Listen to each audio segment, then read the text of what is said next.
জাপানের robotic science এখন এমন এক পর্যায়ে পৌঁছেছে যেখানে রোবট শুধু মানুষের কাজের সহকারী নয়, রোবট নিজেই ভাবতে শিখছে।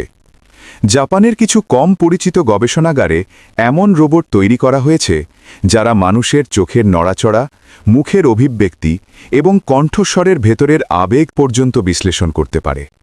এই প্রযুক্তি ব্যবহার করা হচ্ছে মানসিক স্বাস্থ্য ও গভীর মানব আচরণ বিশ্লেষণে। এখানকার কিছু রোবটকে কোনো নির্দিষ্ট নির্দেশ না দিয়েই পরিবেশ বুঝে সিদ্ধান্ত নিতে শেখানো হয়েছে। ভুল করলে এই রোবট নিজেই সেই ভুল শনাক্ত করে এবং নিজে থেকেই তা সংশোধন করে ফেলে।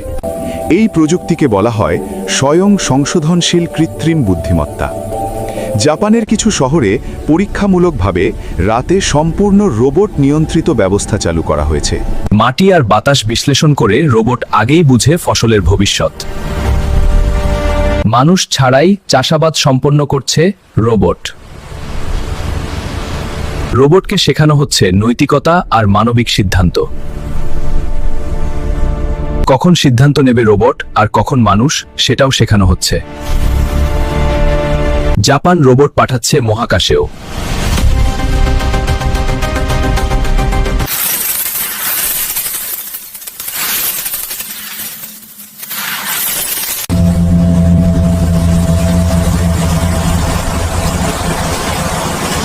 মহাকাশে একা কাজ করছে রোবট, মানুষের নির্দেশ ছাড়াই।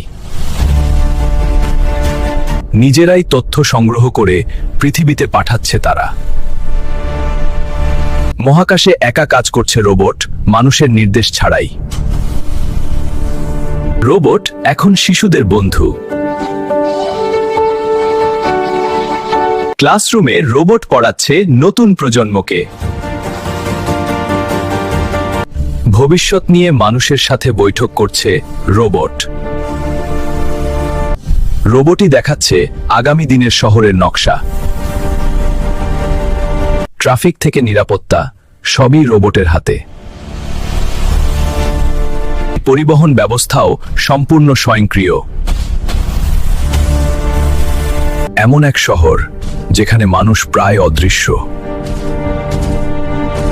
দূর থেকে মানুষ দেখছে রোবটের দুনিয়া। এই ভবিষ্যৎ কি আশীর্বাদ নাকি নতুন বিপদ? এই প্রশ্নের উত্তর খুঁজতেই আমরা আবার ফিরব। ভিডিওটি ভালো লাগলে অবশ্যই লাইক করুন, সাবস্ক্রাইব করুন আর ভবিষ্যতের এই রোবোটিক গল্পের সাথেই থাকুন।